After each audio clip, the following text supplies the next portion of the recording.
Hello, everyone. Welcome in, guys. Hope you guys have been enjoying your weekend. I know I've been pretty busy, moving around in the state a little bit. And Vanderstill, welcome in. L.A. Brian, how are you guys doing? Boogie Bumper himself, you guys are all fantastic. We are going to be taking down a couple of the media stories over the weekend. Well, over the last week. Today, we're going to be talking a little bit about the Christian kids, right? Right there in front of the Lincoln Memorial. We got to talk about that situation, of course, and the media's ability to ignore racist and homophobes and egregiously homophobic message that was being shared there.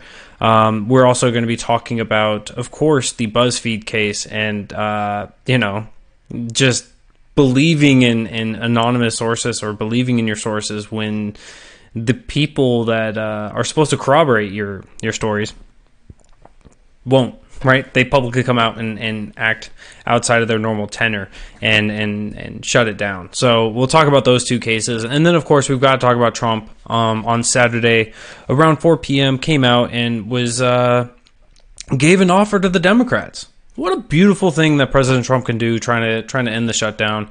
But nonetheless, Democrats, before he could even open his mouth, had already denied them and said no. So we will get into all of those. If you guys give me one quick second, I've got to share this out.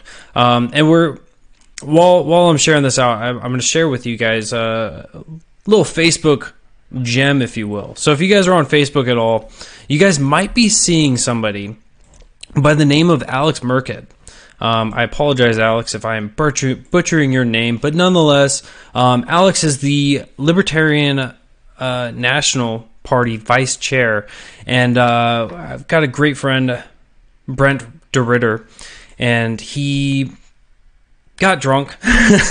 let's just be honest. He got drunk, took his Alex's high school photo of him looking a lot like Fez from that 70s show, and managed to get a lot of libertarians. So if you guys are on Facebook at all and you guys are seeing those, you guys are seeing the Fez lookalikes, I'm probably one of them. But nonetheless, it is it's a fun and interesting way for us to be able to reach out, and certainly if you guys are Trump people, if you guys are Republicans, conservatives, whatever you guys are, this is another way that you guys can increase your outreach and be able to reach out and grab people, because my inbox for friend requests has been blowing up with people that share the same Fez display picture. So if you guys could coordinate and figure out a way to get somebody who is strong within the party, but maybe not President Trump, because obviously that would be too obvious, if you will.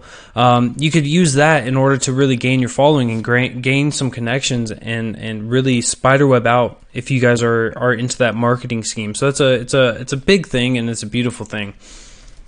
And so it's interesting. I'm loving it. All right, I actually just got 3 friend requests.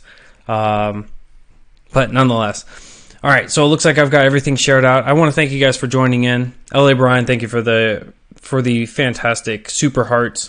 Bad week for the fake media. That is not that is not a lie. I'm here for Bearded Truth's toxic masculinity, and it is prevalent as ever. I mean, the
All right, okay, sorry about that, guys.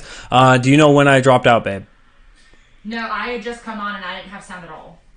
So for at least the last couple minutes. Oh man, see, this is why I need been like 5 minutes of no sound. Wow. All right. So we'll start the whole situation over. I apologize 100%. And I suck. You guys, anyone new to this? Anyone new to the idea that I suck? Thankfully the wife came in, saved the day, because I've got this article pulled up, but I will work to make sure I check in on this a little more often. Thank you guys for sticking through on this. Yes, wifey wins. So I will leave. I've got you guys pulled up again. You guys will be right up in here, and I will be paying a little bit more closer attention. So anyways, I'm just going to scroll back about 5 minutes and basically start this whole thing over again. So you have the situation where you have the young kids from the Covington Catholic students. They're standing there and they're waiting for a bus. They're doing their chants for their school and they're having a good time. They're staying warm. It's in front of the Lincoln Memorial. It's not a great time. It's not a great time in early or late winter, such as it is now. So they're out there and being enthusiastic, and you've got a group of individuals that have been yelling at them, been slandering them, calling them racist, calling them this, that, and the other, really using a lot of racist rhetoric against them. And but nonetheless, eventually, and I'm going to share out this mirror. I will tweet it out right now. Once you guys finish with this show, you guys go check this out. I'm gonna put in there a timestamp on it, about an hour and 12 minutes. You guys will see when actual Mr. Phillips comes along and he walks into the middle of the group. He walks into the middle of the group, beating his drums along with everyone else. And during this, right, he gets in the face of these kids, and there's one individual that doesn't back down. He doesn't back down at all. He doesn't really know what to do, but he's not going to back down, so he stands there. Whether it's he froze or he had the courage to stand there and didn't know, have the societal skills or have the social skills to be able to handle it, whatever it was, he stood there. He stood his ground and he said, I'm not going to move. I'm going to make weird smirks, weird smiles, and look around a bit, but I'm not going to move. And the media took that and they said that he was disrespectful. He's a disgusting person. Just completely went after this young individual. So much malfeasance there within that situation. Just that one specific part there, and but nonetheless, he persisted. He stood there. And so now what we've seen is a media backlash. Not only the media, but we've seen this on social media, across Twitter, across Facebook, across every platform in which people are that are generally uneducated or ignorant to the entire situations. They come off with these knee-jerk reactions. And because now this came out and said, oh, we're gonna see this white guy standing off against the Native American. Obviously, it's the white guy that's wrong. Obviously, it's the MAGA hat that made this person an indoctrinated, hateful, racist, bigoted, just hateful individual.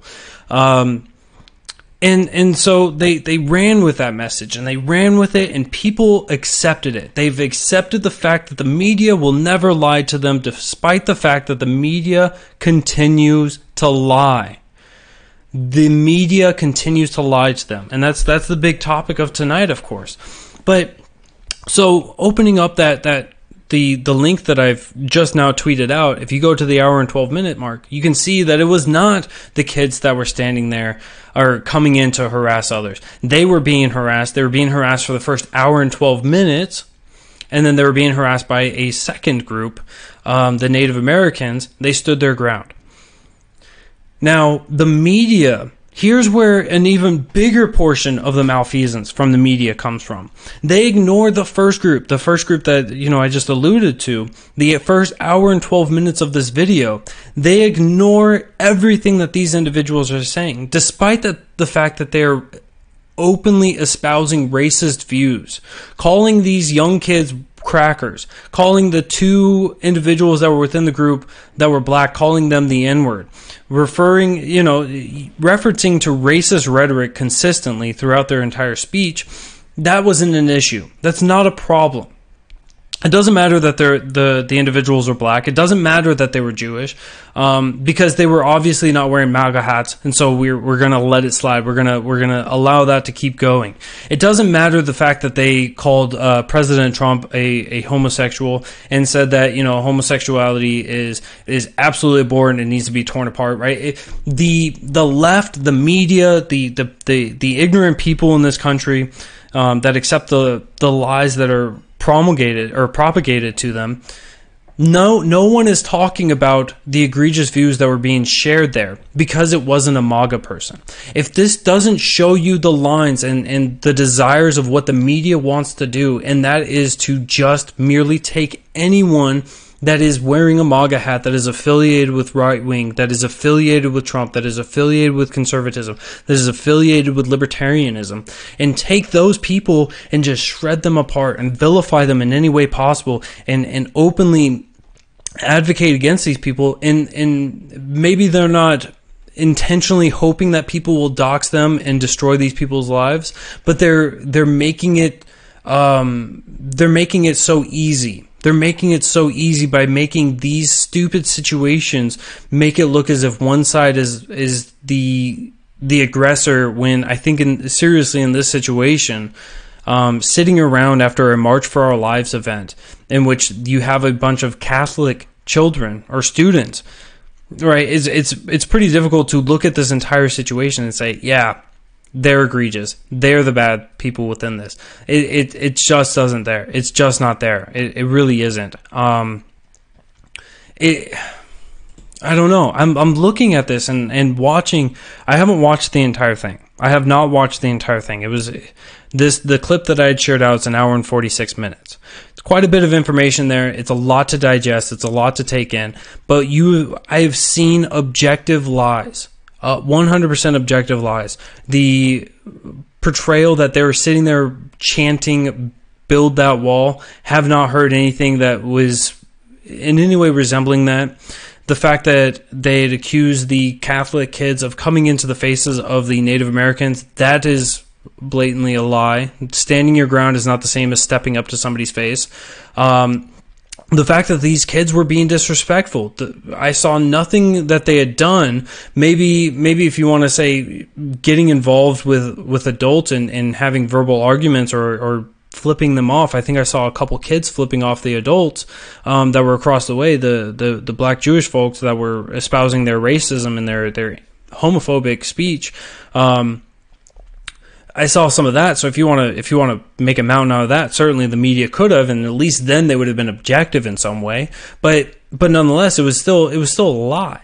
It's still a lie in the grand scheme of things. And then the malfeasance of not holding the Phillips accountable for his actions. When you step up into a group, you don't get to come out and go and have an interview with the media and say, I was the victim. I was fearing for myself. I thought they were going to beat me. And then come out and have another interview in which you say, yeah, I thought those two were going to clash. And so I had to come in the middle, and I had to be the stalwart of defense of ensuring that my flesh was the one that was going to be aggressed upon. Even though he has a history of claiming harassment. He has a history of making claims against others, and he puts himself into these situations. And so eventually if you have somebody that's been beat up, if you have somebody that's been jumped, and you look at their actions, and they walk down the dark alleys, they walk down these areas, and they go into these areas in which there's quote unquote thugs, and they get jumped, and then they keep going back, and they keep getting in the face. Eventually you're gonna go, You're a victim of your own decisions. You're a victim of your own choices. And certainly this one, he was not a victim in any way. But you have to understand the trend. You have to understand and analyze the people as a whole. So there's a huge issue there.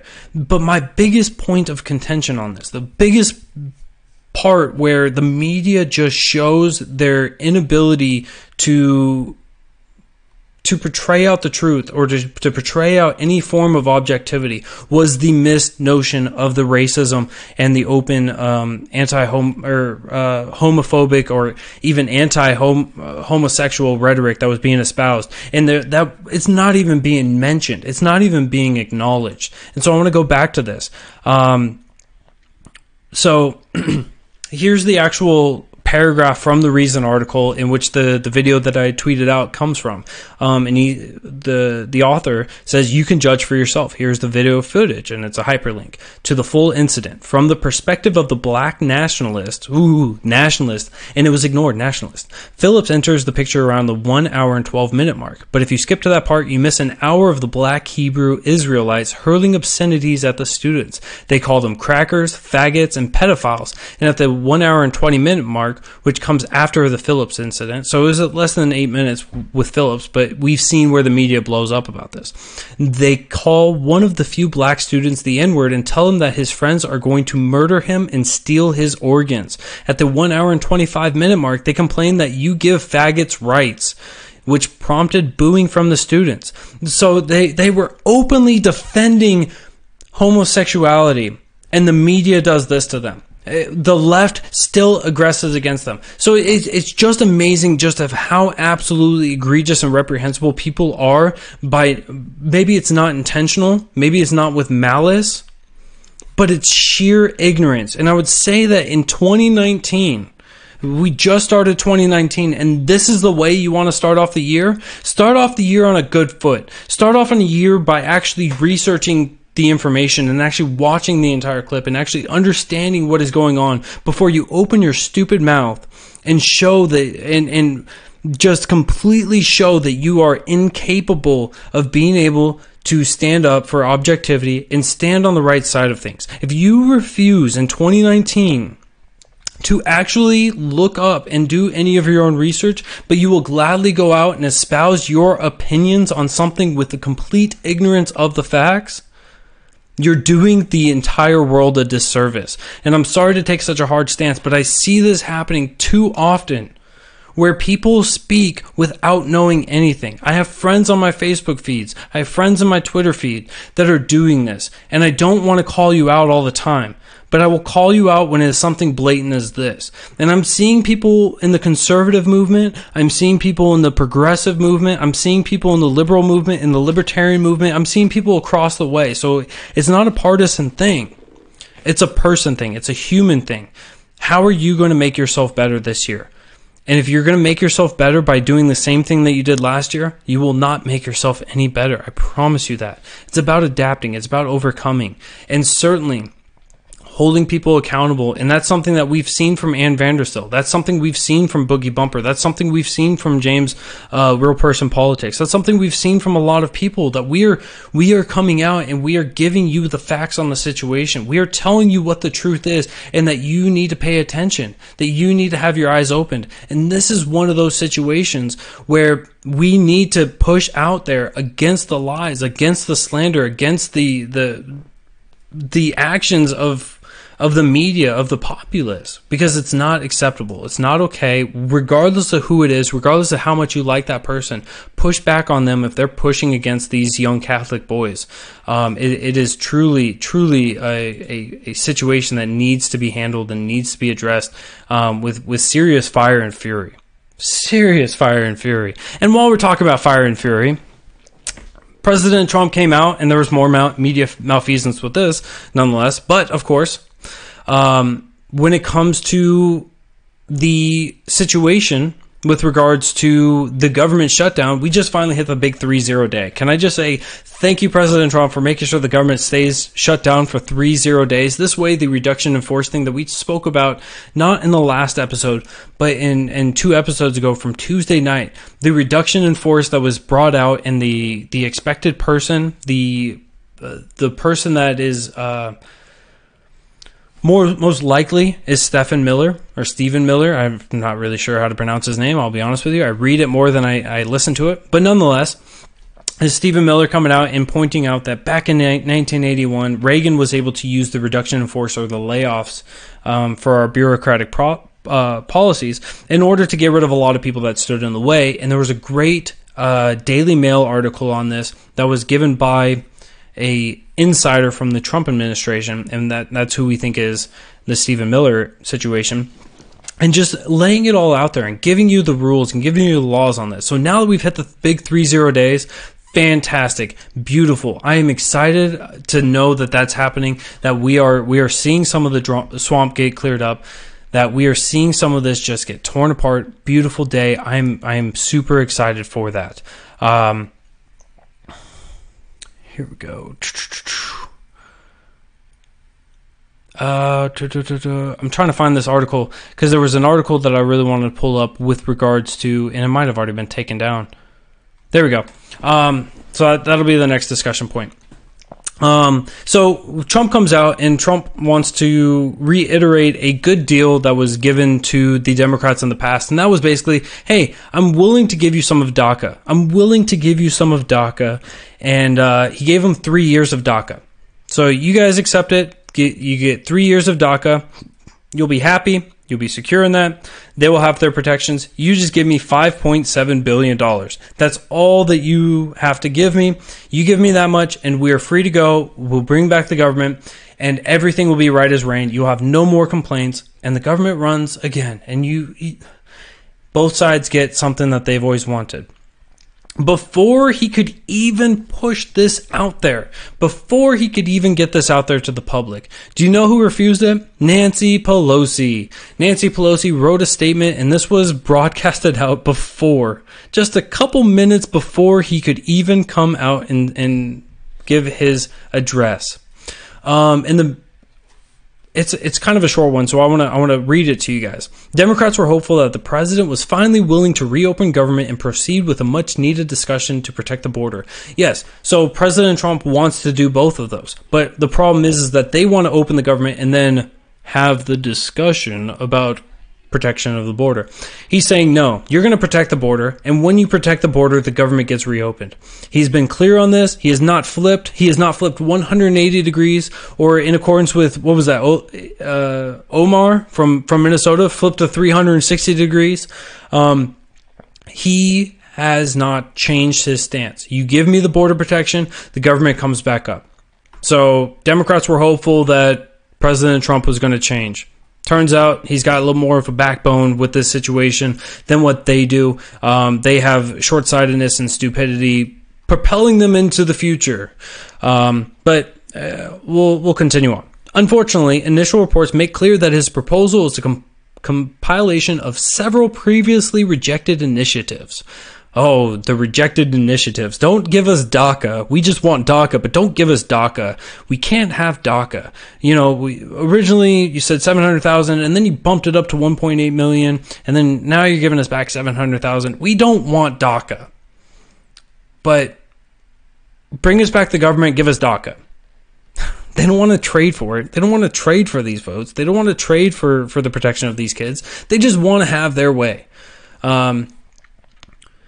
Each of which is unacceptable and in total do not represent a good faith effort to restore certainty to people's lives. So they're trying to say that the government is what brings certainty to people's lives. Can you guys imagine being so in love with the state, thinking that the last 30 days has been so impactful, not just to the 800,000 people that have been furloughed, and I understand that there's some hardships there, but so impactful that it's affected all 330 million people in this country. There are people still to this day having to go, is the government still shut down? Because I haven't noticed any changes yet. I haven't noticed since we shut down any changes from before the shutdown. So as for the certainty of people's lives, certainly that is a demonstrably false statement. You don't have certainty either way because the government, 22 shutdowns in the last 32 years doesn't sound like there's really much certainty even within the government itself. It is unlikely that any of these provisions alone would pass the House, and then taken all together, they're a non-starter. Yes, they wouldn't pass the House because we refuse. We, the Democrats who hold the majority in the House, would refuse to give you anything, President Trump. You asked for $5.7 billion. As soon as you said that, the answer is no. None of the Democrats will vote in favor of it. So as long as you're asking for anything that you want, President Trump, the compromise is no. The compromise is going to be no, regardless of the fact that we have the majority, regardless of the fact that we could obviously work with you. Instead, what I'm more worried about is going to Hawaii as soon as the initiation of the government shutdown. Well, what I'm more worried about is going to Puerto Rico during the middle of this government shutdown. What I'm more worried about is going to the Middle East after you have rejected me in a very humorous way, rejected me from being able to fly on a military private plane, and instead forcing me to take a commercial flight. So don't worry, President Trump. This is just purely about your legislation. It's not the fact that I'm upset that you disgraced me on the across the media and across this great nation of ours. It's purely policy. It's not personal at all.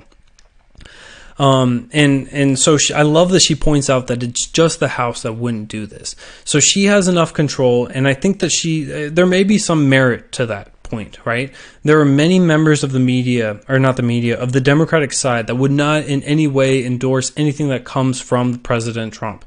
There is the palpable, just like the media has malfeasance that is palpable. The Democrats in this country have a Trump derangement syndrome that is palpable, right? You can walk down the street and you can see a Democrat. You can just see the burden that for the last 2 years, and thank you to Kimmy for this one, for the last 2 years to this day, President Trump was inaugurated. So for the last 2 years, they've had this giant burden of President Trump laying on their shoulders, and the will to continue on, the will to fight on against this constitutional republic, and the current leader of the executive branch is just weighing so heavily on them that anything that comes from him obviously is wrong and immoral, so they have to vote no. So yes, I agree that probably nothing would ever pass from the House, and I'm sure that Nancy Pelosi, even if President Trump said whatever you want, $5.7 billion on the first line, and whatever you want, I'll give you 10 lines. 10 lines if you get to fill out whatever you want. 10 separate things. She still would not be able to whip up enough votes to get it to pass. So there's a huge issue there. For one thing, this proposal does not include the permanent solution for the Dreamers and the TPS recipients that our country needs and supports. So 3 years is obviously not a permanent solution. If you guys recall all the way back to when President Trump removed and worked to get rid of the executive order, right? The idea that you live by the president, you die by the president.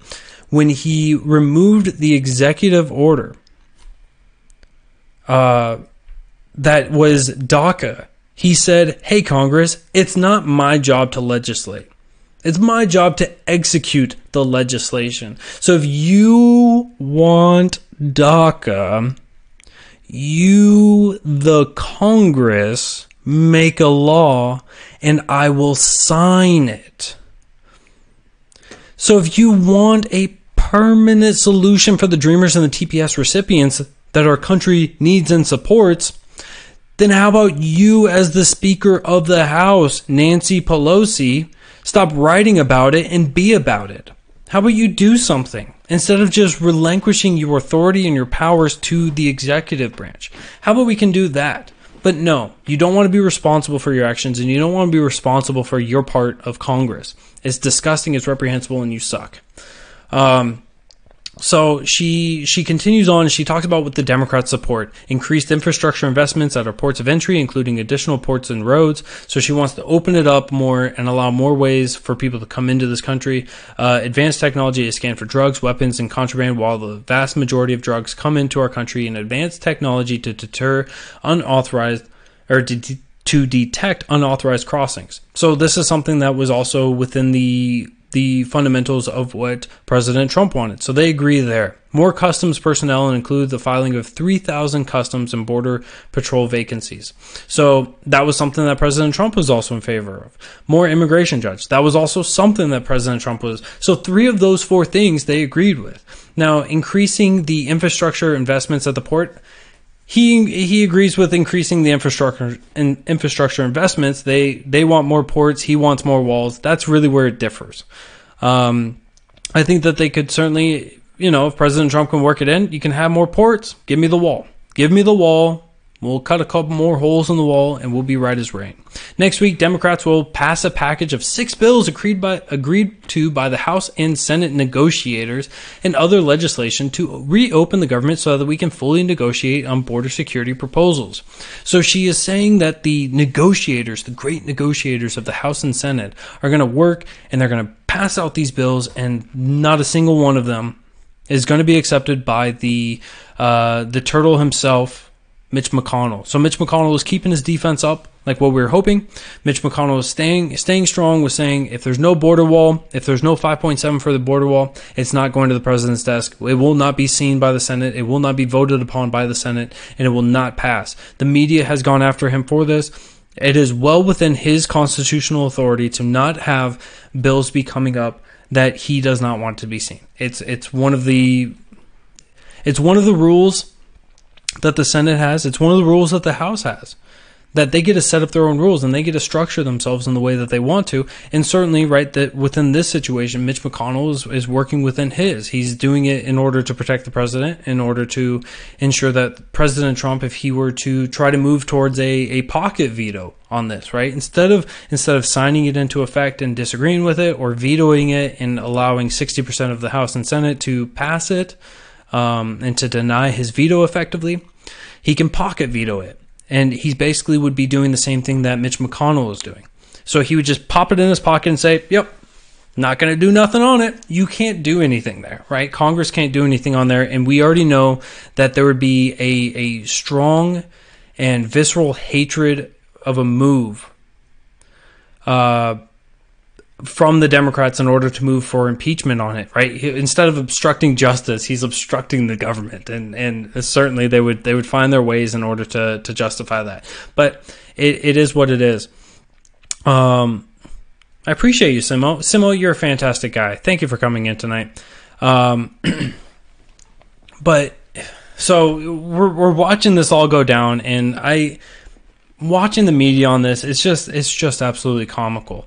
And the last big media malfeasance that we want to talk about tonight is, of course, the BuzzFeed situation. So if you guys missed that one, BuzzFeed came out and they were talking about a situation between Cohen and President Trump, and they were saying that President Trump told Cohen to do this, that, and the other. And I'm gonna play a video if I can get my my toaster oven to work right. It's lagging a little bit. But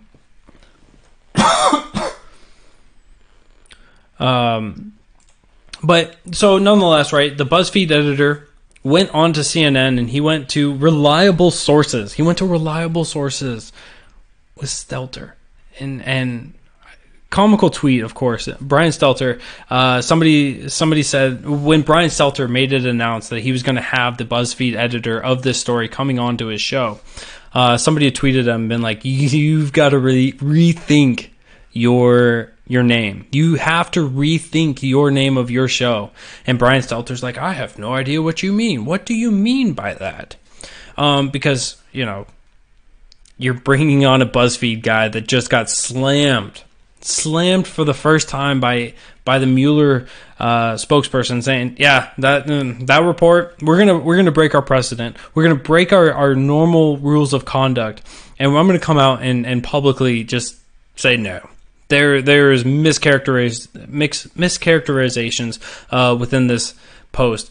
I can't get the video to load. I apologize. I will get a better toaster oven next week or sometime soon. I apologize. But basically, CNN from Stelter, he says, Mueller says your report is wrong. How does that make you feel? Ooh, how does it make you feel? That's such a good question. How does it make you feel? Why does that matter? Why does it matter how he feels? It doesn't. It really doesn't. It just shows that he doesn't care about verifying anything. BuzzFeed says, never great. Brian Stelter says, people say you should be fired.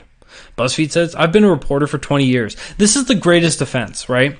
And certainly, whenever you have anyone out there, and they say, well, I've been doing my job for a long time.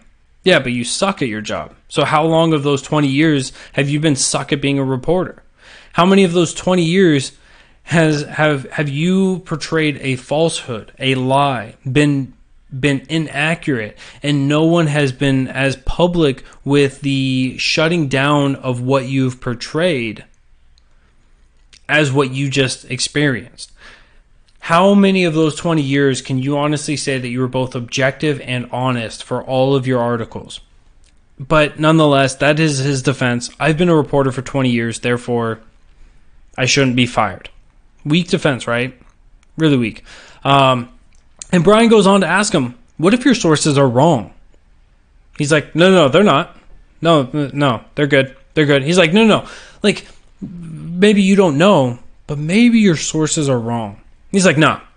If you are a reporter, and you believe that no matter what you do, your sources are always right, you never challenge your sources, you never have an inkling or a scintilla that maybe your sources might be biased, might have a narrative, might be ignoring some information in order to make things look better for you, or to fulfill what it is that you're looking for. If you don't think that there is an opportunity for foul play, especially in 2018 and 2019, then I have to say, regardless of if you've been in for 20 years, you're an absolute idiot and you need to be removed from your position. You need to be let go, because we need people that are skeptical, right? You sure push out the information when you get it in. Verify it before you do. If you can't verify it, you should probably be saying, hey, look, we got some questionable stuff. It's unverifiable. Put that in there. I have an anonymous source. That's good that you put that in there. Let us know that it's an anonymous source. But at the same time, you have to say, I was unable to verify this. And that way we can know just to disregard it. That way when you at least get slammed by the spokesperson from Mueller, you can go, hey, I at least tried to do my due diligence. He slammed me because it was inaccurate. I said that it may not be accurate. But instead, he took a position. He took a position that he was accurate. He was right because his sources were right. He didn't even misrepresent what his sources were saying. He was just 100% through and through an accurate source. And the malfeasance there, right? So we now have three big stories that the media has failed. The media has failed to provide objectivity, failed to provide all the information, provide all the sources, provide everything, and to ensure that the protection of the right people was actually going on. Because we saw from that BuzzFeed article, we saw CNN, we saw MSNBC, we saw Washington Post, we saw the New York Times, we saw all these left-wing organizations and media giants coming out and pushing this information.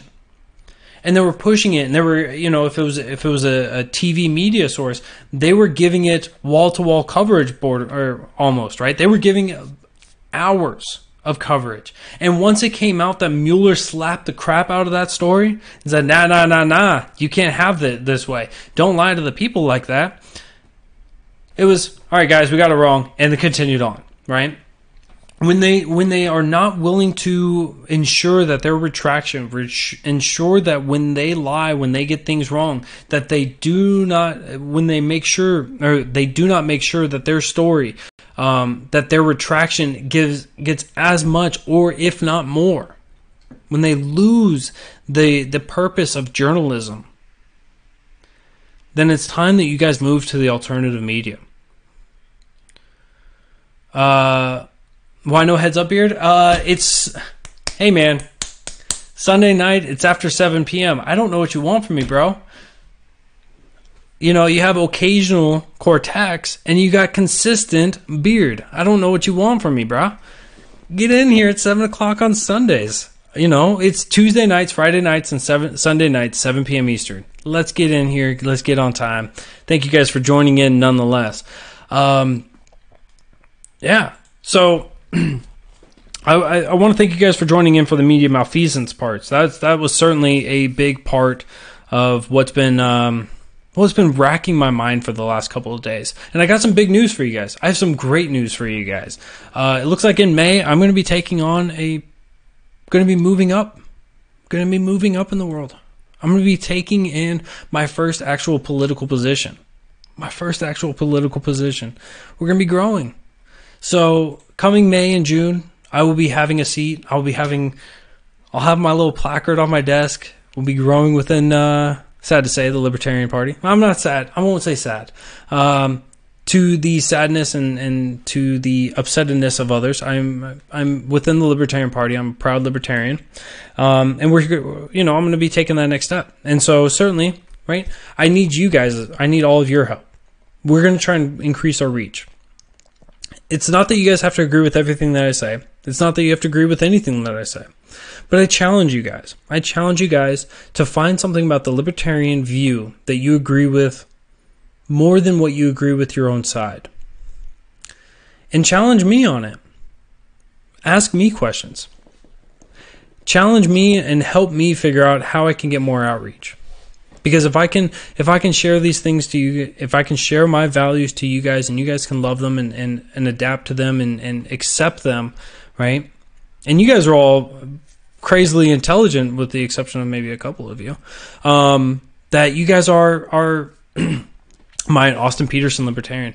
Austin Peterson is a great libertarian. He is a minarchist, much like myself. We agree on abundance of things, but yes. So I would say yes on that side of things, right? I'm a pro-life libertarian. I'm obviously pro-gun. I'm pro sovereignty of the individual. I believe in a government that still exists. That I believe in the Constitution pretty heavily.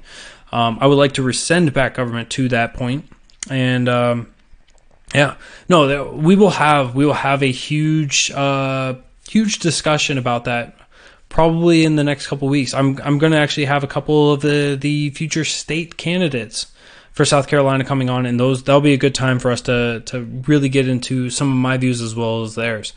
They'll have facts on how to dispel the Russian funding. So that'll be an interesting time.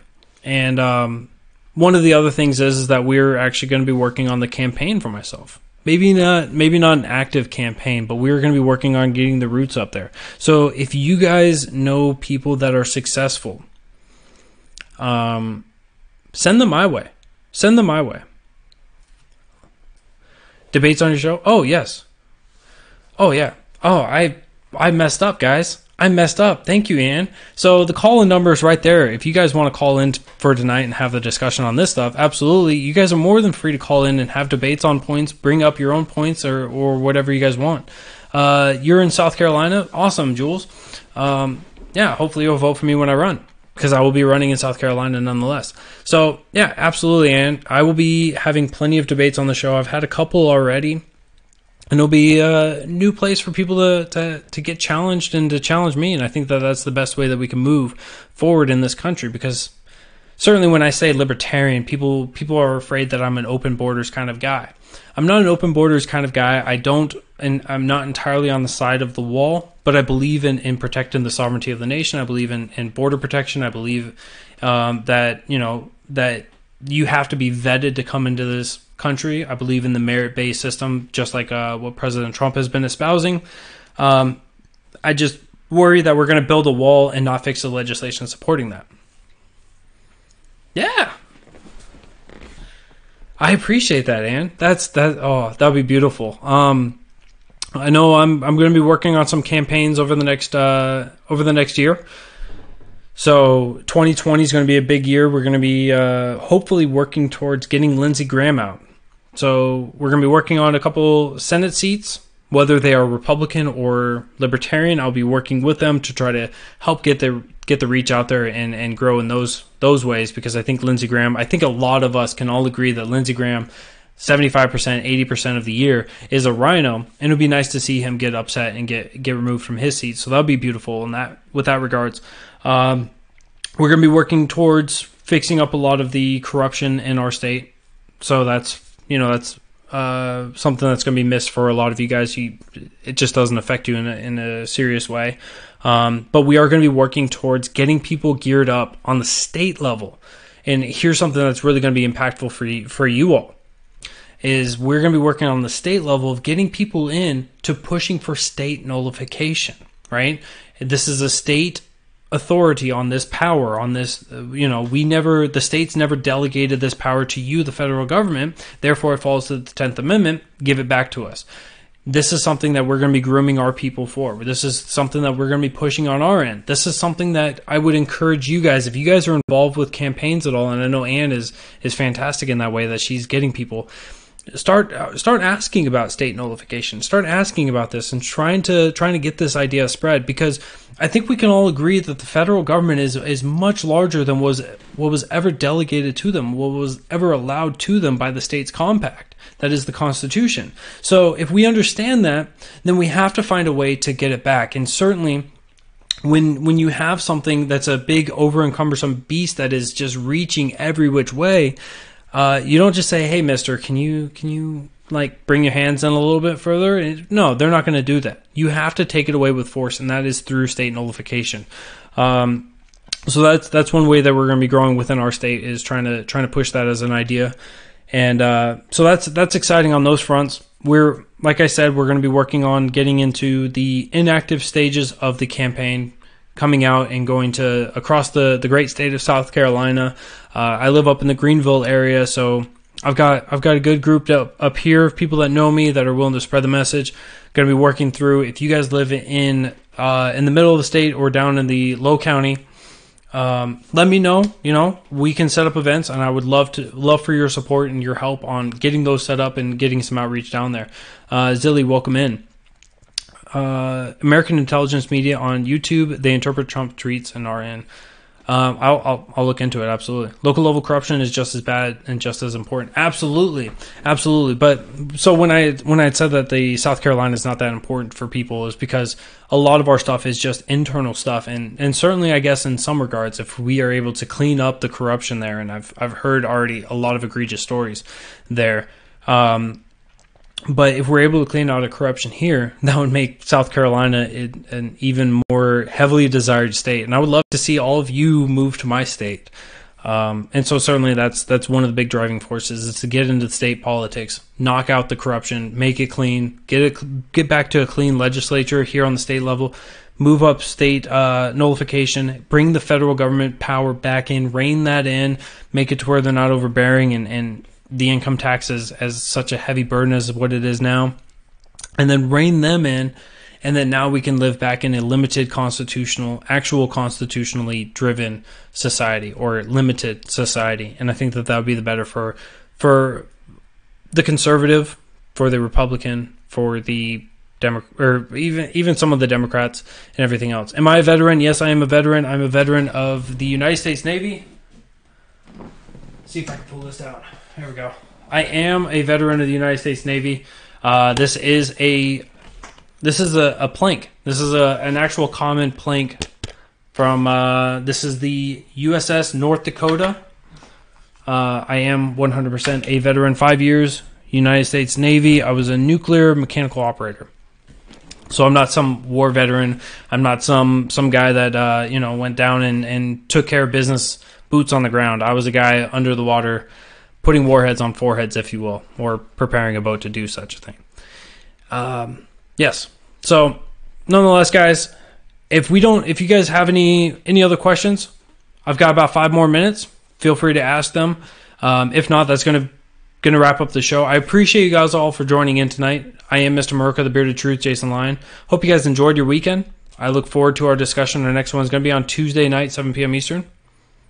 It's going to be fantastic. He got nuclear on ASVAB. I did. You're talking about your son. Just got his ASVAB in MEPS. Wants to be a SEAL. He got nuclear on ASVAB. So, and contact me on the outside. Contact me in DMs, because if he wants to go SEALs, don't go nuke. It's going to be extremely difficult for him to be able to once he goes into nuke, to be able to get into SEALs. It'll make it difficult for him. Nukes are much too important. They count as 2 people for the recruiter, so there's some processing there that the recruiter may be lying to your son about. So if you contact me on the outside, I will happily sit down and have a conversation with you and try to help you out on that. If he just goes straight nuclear, he's going to be set up for life. He can easily be set up for life. Great pay, great benefits. Go off into the private sector, make good money, work a good. I wouldn't say a good shift. Work a decent shift, rotating shift work, but make good money and have kind of a lax job. And if he wants to go that way, right, I can give him a lot of information and give him the inside scoop on things and help him. So, yeah. So if you guys got anything else you guys want to talk about, feel free to ask. Like I said, I've got about 5 more minutes. I'll sit around. Back to... Actually, let me see. I want to see how many friend requests I got. All right, so I got another 3 friend requests while we were doing the show. Fantastic. It's so funny. It's so funny just having the Alex Merkhead face all over Facebook right now. If you guys have libertarian leaning people, if you guys have people within the LP, you guys will know this. Is Trey actually leaving Congress? Yes, Trey has already been replaced by in Congress. So the 4th district up here in South Carolina, he actually was my representative.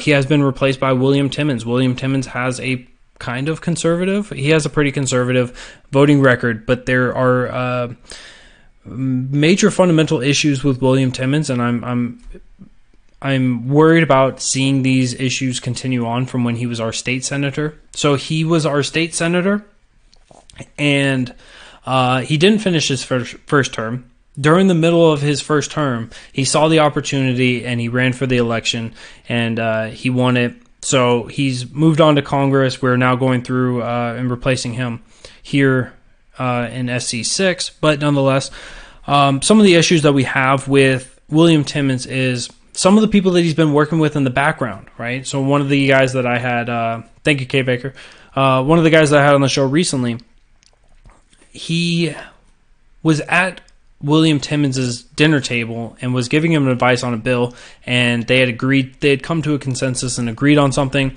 William gave him his word, and less than a week later had flopped on that, and actually had screwed up a large bit of the population up here in the upstate with regards to the bill that he had passed, and so he had screwed over a couple $1 million from just the upstate itself. So there was a large amount of impact there. The temperament of William Timmons, if people disagree, if people say something against William Timmons, he's quick to be bombastic, and so with that lack of temperament, and honestly, I mean with a squealy voice, but I'll try to keep the ad hominem away. With his temperament, he will not be somebody that's going to be effective with working across the aisle. So as the Democrats have a majority, I don't think that we're going to see him being able to work and implement any of his views or any of the conservative views. So it could be something that would be more detrimental for Republicans while they are the minority in the House. When he is the majority, he has been shown to be able to help and get a little bit of support. He is a little bit influential in that way, but his temperament is an issue, especially when he's in the minority. So we'll see how he continues on. We'll see. I'm going to keep a close eye on him. He's certainly one of the guys that I would like to see get removed and changed out in 2020. And I'm already seeing opposition rising up against him. So I'll try to keep you guys tuned up on that one. And here's another interesting thing. So here in South Carolina, in the upstate specifically, we have the establishment and we have the Tea Party. And I'm not sure how much it is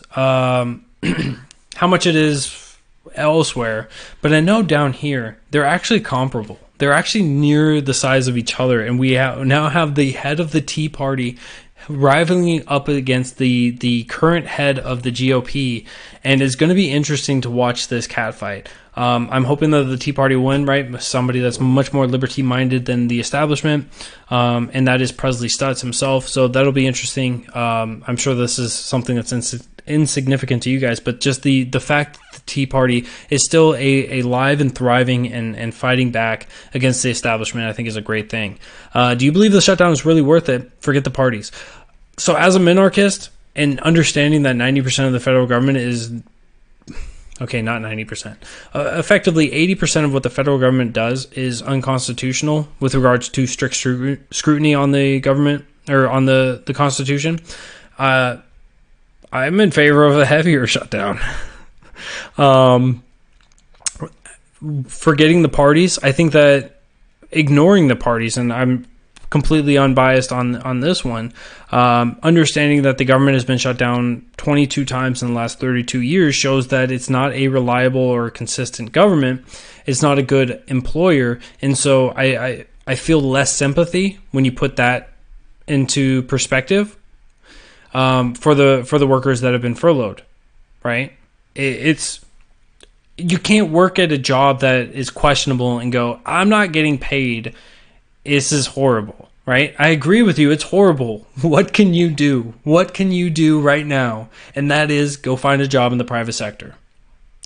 When you have 800,000 people that are deemed non-essential employees, and that's just within the 8 or 25% of the government, whichever way you want to look at the statistics on it. 800,000 people that are non-essential. That's a million people. That's a million people almost that are not essential to the government, and they're being employed. Why? Because they're not essential. If you're not, yeah, exactly, General Eaton. If you're not essential, why are you there? Why are you being funded by money taken from the people? And not taken like just because you put it on the desk and somebody walks by and takes it. No, taken at the threat of violence, right? Here's an honest fact that needs to be accepted by people. If you're in favor of taxation, that's fine. You can be in favor of taxation, but you have to be at least intellectually honest on this and understand that taxation is extortion. Taxation is extortion, and it is the price you pay because you live in an uncivilized society. If we lived in a much more civilized society, people would voluntarily pay for things. People would voluntarily clean up things, like what we're seeing right now with the national parks and libertarian groups who have been setting up events in order to go out and clean up national parks while the government is shut down are being turned around and shut down because they are not government officials, because they're not government entities, and they haven't asked for a permission slip to go clean up national grounds. So if we live in a civilized society, people can act civilized and help out and do things for one another without having to ask the crown, can I do this? Can I provide this? And so we have to understand that these grounds and what it is. And so certainly you have to accept that extortion. What is extortion? Extortion is the taking of something through the threat of force of violence. If you don't pay your taxes, what happens to you? A man with a gun will show up at your house and tell you to get in the cage.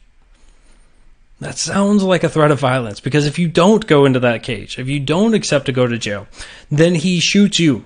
He takes you out with violence. So it's extortion either way, right? And then we can have a discussion about morality, and certainly, somebody like Alexandria Ocasio-Cortez saying that it's not as important to be factually correct, semantically correct, and everything else. It's more important to be morally right. You just say, how is extortion moral? And brain fries, right? So it's much more important that we have an honest discussion about these things and we understand how morals work, and we get to a base level that at the root, right? We don't take people's stuff. We don't hurt them. We don't force people to make decisions that we want them to make.